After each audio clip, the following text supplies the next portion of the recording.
It's that time again. It's the podcast that takes your personal and professional life to a whole new level. Whether you're selling a product, selling a service, or selling yourself, one thing is for sure. You're always selling for life.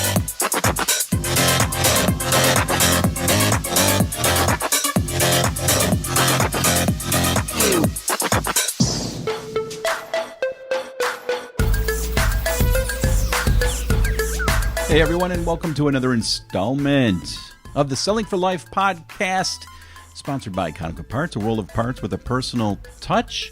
This podcast is about more than just selling stuff. We think if you stick around, you'll get a lot out of it. I'm Steve, your lovely, adorable, and all-around super guy, the host of the show, and guess who's back?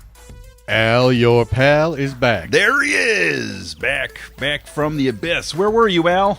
I was in Nashville. Nashville, Tennessee. What were you doing there? We went to a conference. That's amazing. About parts. Parts. We sell parts. All right, so you go to a conference about parts. What the heck are they going to talk about? Parts. Parts. What did you hear? They talked about. What did you hear? Anything good? Anything interesting? You know what's interesting about parts? People need them. Yep. Okay. Because they break. That's all you need to know. That's it. All right, well, it's good to have you back. And also joining us for this podcast is a gentleman named David Wagner. David, say hello. Hello, everybody.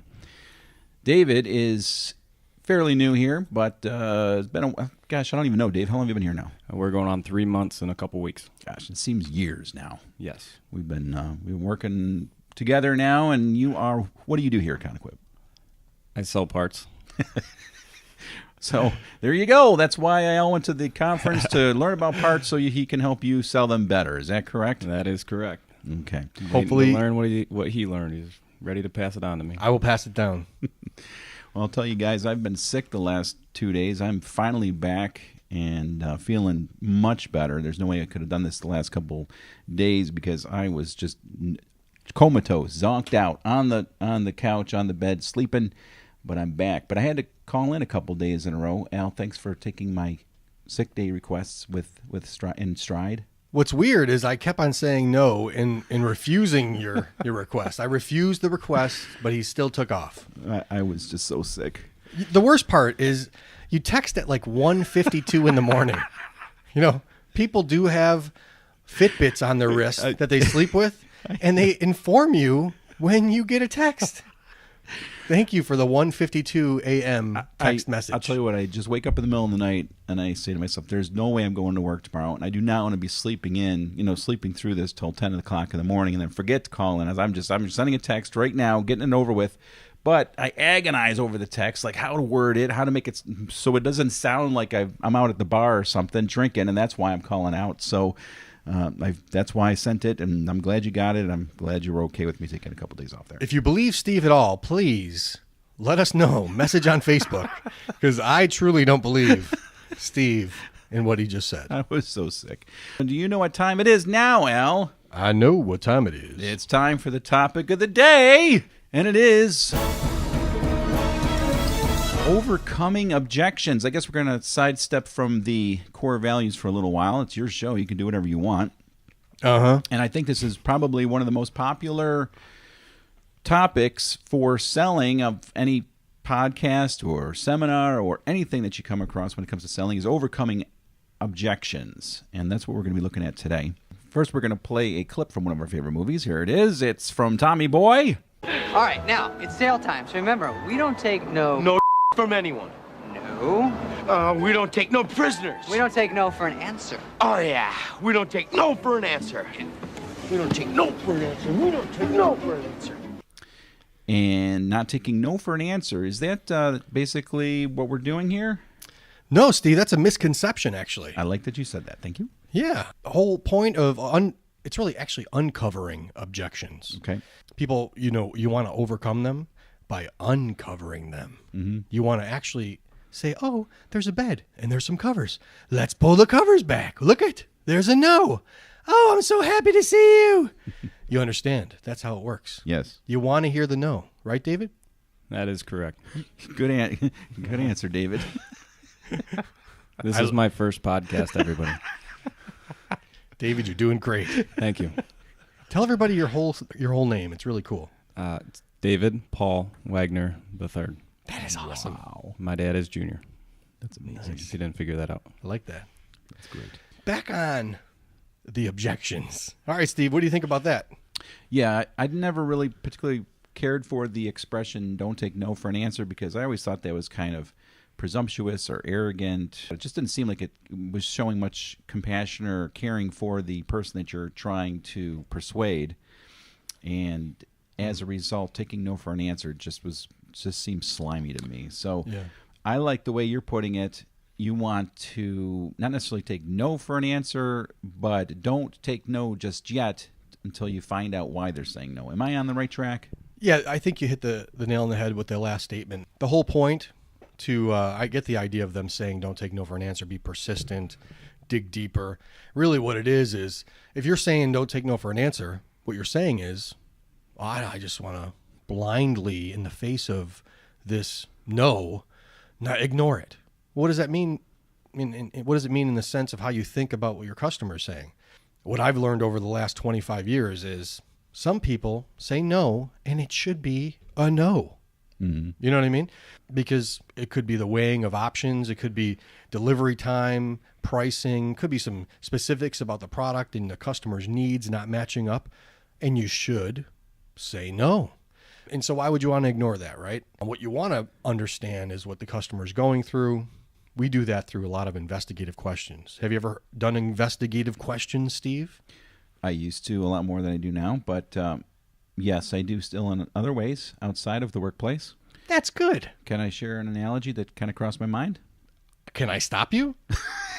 Sure, you do whatever you want, man. You're the boss. So I come home, occasionally, very rarely, but every once in a while I'll come home and my wife will be there and she won't be talking to me. And I'll ask her, "Is there anything wrong, honey?" And she'll say, "No."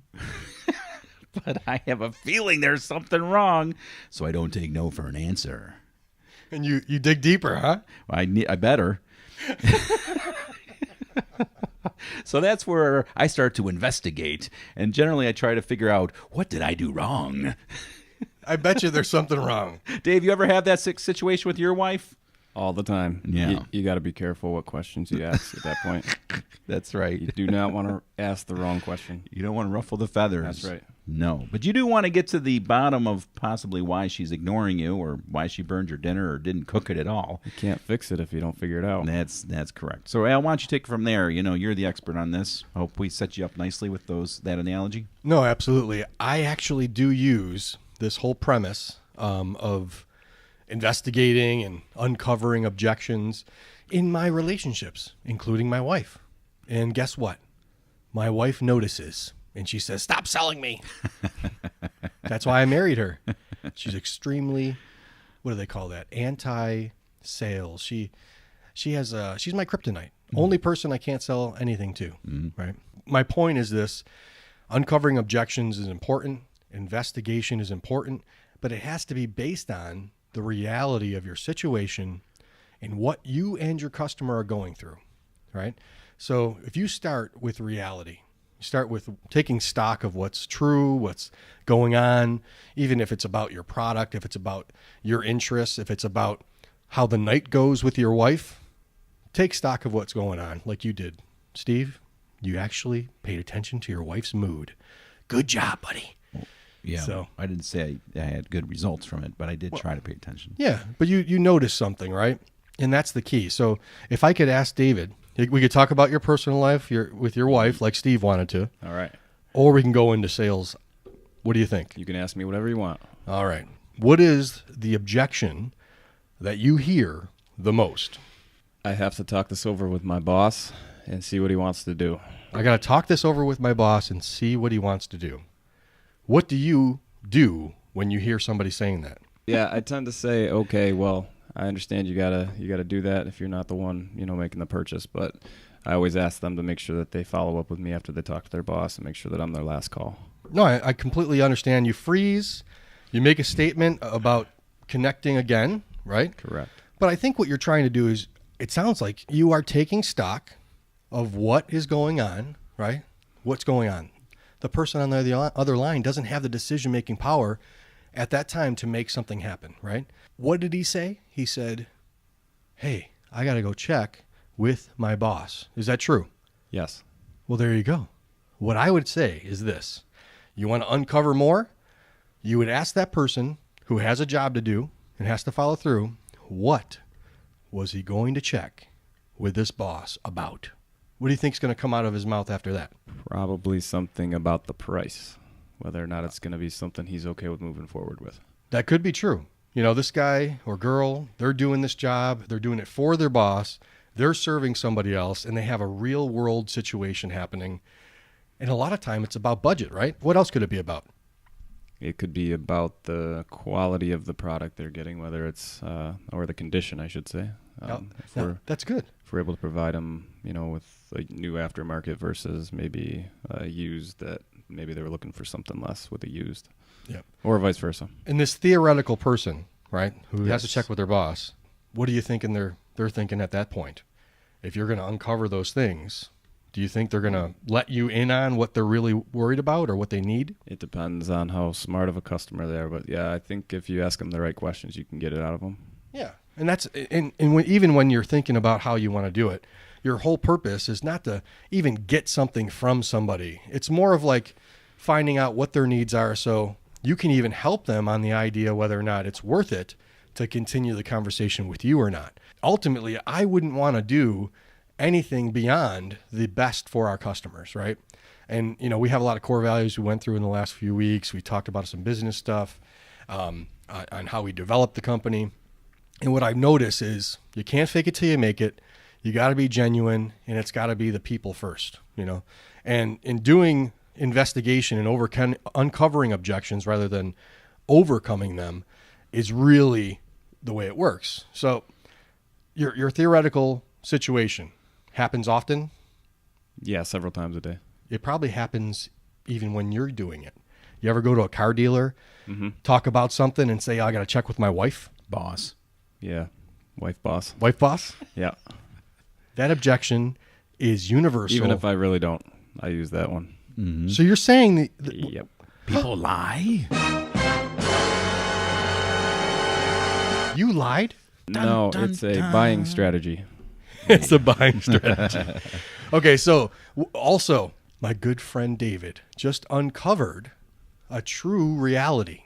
The reality is there are other types of strategies out there, and the people that you deal with every day, whether it's your wife at home, has a certain thing that they would like to see happen.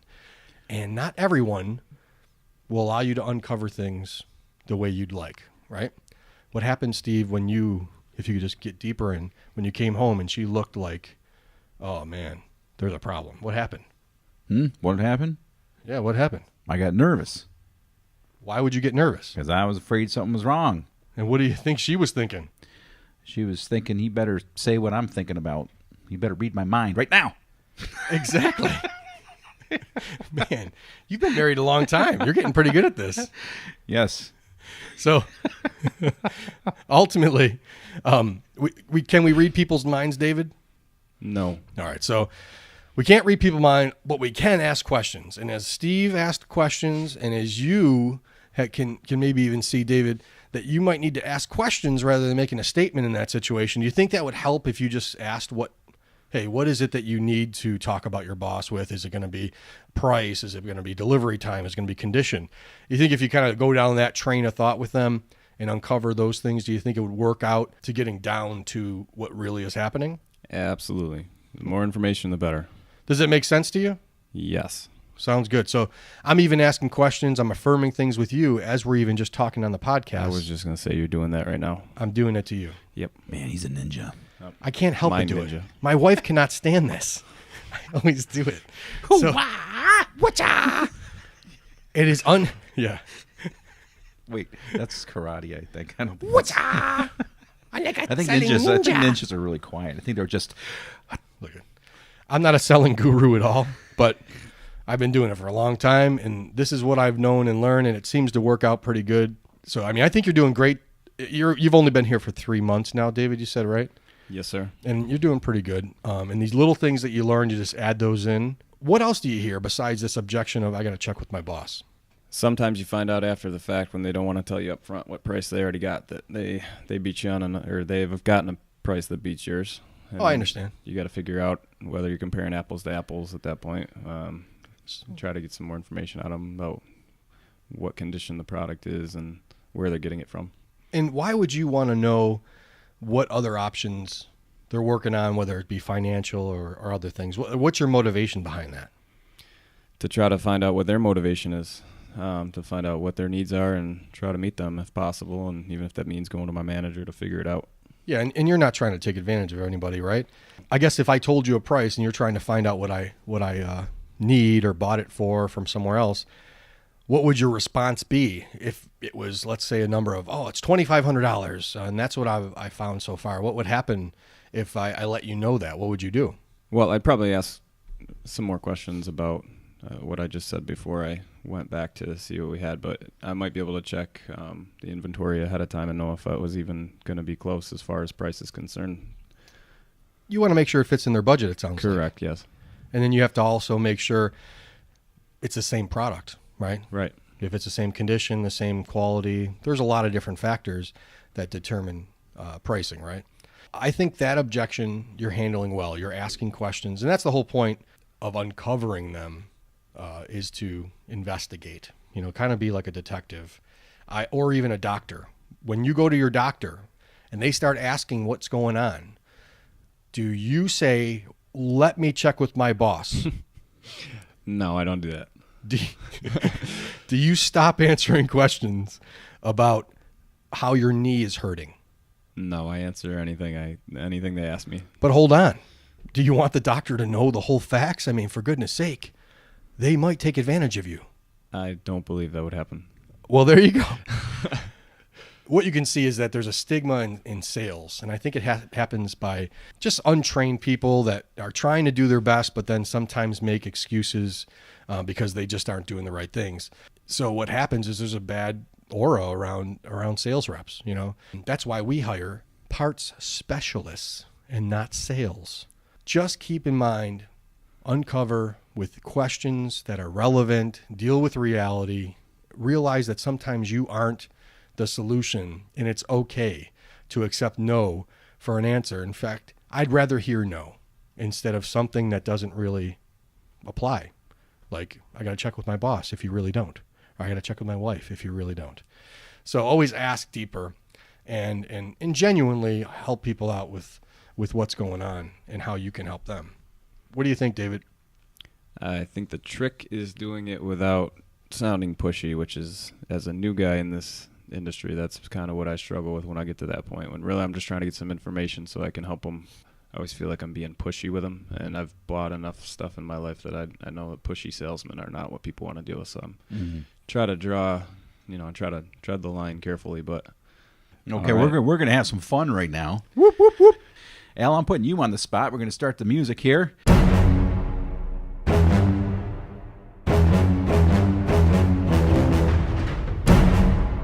And this is music. This is to see just how much of a ninja you are when it comes to objections and questions and whatnot. You ready to put a little bit of a role play? Role play. Go do it. Okay.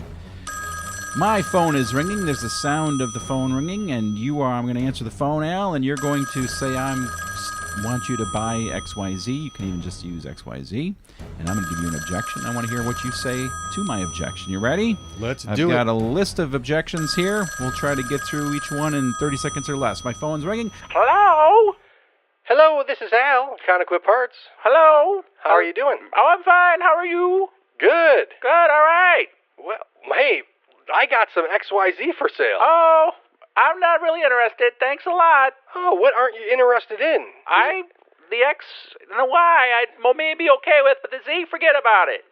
Well, if the Z is an issue, what's turning you off about it? All right, well, I'll go into detail about what turns me off. Very good, Al. That was number one. You ready for the next one? Number two, go ahead. Phone ringing. Hello. Hello, this is Al, your pal. Hello, Al, my pal. I got tacos for sale. Tacos? What do you think I am, Mexican? Wait a minute, I am Mexican. I love tacos. But you know what? I already bought them somewhere else. Thank you. Great. How are they doing? Oh, they're so crunchy and good, but actually I need a few more. Do you have some more? I absolutely do. Would you like them crunchy and good, or would you like them soft and hot? I'll take them any way I can get them. Thank you. Oh, now I'm all of a sudden I'm from another country. Dude, you went from Mexican to like, Oh, my God. I don't know, Texican. Okay, we got a few more. Ready? Phone ringing. What in the world? Hello? Hello, this is Al, your pal, selling Matchbox cars. Hello, Al, your pal selling Matchbox cars. Listen, just send me some information on them and I'll get back to you as soon as I can. Well, what's important to you about information? Is it the quality, or is it about longevity, or maybe the price? Send me some information. I'll give you my email and just send me, and I'll look at it later. Great, what's your email? My email is... Oh, you know, I don't have a computer. Okay. I think what Steve's trying to do is put me on the spot with obscure things. And keep in mind, it's hard to handle. All right, here's some bonus objections. You ready? Bonus objections. Okay, let's see I'm how you ready. do on this. You did okay on those. Okay, phone's ringing. Hello? Hello, this is Al. Hello, Al. How are you? I'm doing fabulous. Is this the donkey? Very close. What can I do for you today, Al? You sound almost like Shrek or Donkey from Shrek. Maybe I am, but what can I do for you? Well, I'm selling actually backwards hats that say UPS. Oh, I would love to, but you know what's happening, Al? What's going on? What can I do for you? My objection is this. What is it? I'm slowly disintegrating, and I will completely disappear before I get the delivery of your project. If I can get that overnighted to you, and you can enjoy it for the next couple days, do you think that would help? Let me go get my credit card. Okay, sounds good. Steve. Hell, you did so well with those objections. Okay, so let's just get the pattern here. I asked a question. I added an either or choice. Yes. On a lot of them. I did some assumptions, but Very I good. kept the conversation going to uncover more. That's all you got to do. And I think that's what you were trying to get at, right? I don't know what I was trying to get Because at. I can't make sense out of it other than just that. I'm still flying high on Dayquil, so it is. I could tell you're flying high on Dayquil. This is ridiculous. No, it's very good. So I got it. Obviously, one of the things that I get sales calls all the time, and I will object. They'll just say, thank you, okay, goodbye. And because I've worked here, I actually look forward to seeing if they have any follow-up questions to my objection, and I'm glad they don't because I really just want to get off the phone. But all through that, even through the silly objections that I had, I did notice that you always had some sort of question, even about whether you wanted the hard taco or the soft taco. And I suppose keeping a prospective client talking loosens them up maybe to release some information that they didn't expect to release themselves. Yeah. No, I agree. I think that's the key is just I want to just uncover again what really is happening, and I'm the first one to say this isn't going to work out for you, or let them know a true advisory role about what reality is. But we only can get there if we uncover the reality, and that's the whole point. Right. Yeah. And there are pretty trademark responses to somebody who's just trying to avoid you, and that is not interested right now. Send me the information. I have to ask somebody else, higher authority than me, which may be true, but you don't know until you probably probe a little bit more. Absolutely. And now it is time for the message to the company. The message to the company is uncover your objections with a genuine care for what the customer is going through. You can do it. And that would be in the receptionist role.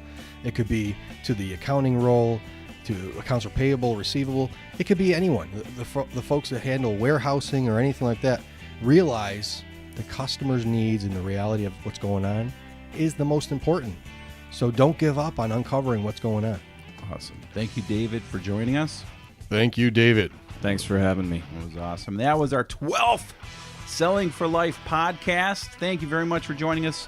Anyone and everyone for joining us. You can check out our website, sellingforlife.com. Leave a quick message on the website and let us know that you've heard the podcast. It'd be great to get some feedback. We've only been doing this a short period of time, so any constructive criticism or compliments, whatever you got, would be more than welcome. And you can also email us with that at contact@sellingforlife.com. So remember, until next time, whether you're selling cell phone service or you're trying to convince yourself that Kanye West really is a good ambassador for the Republican Party, one thing is for sure, you are always selling for life.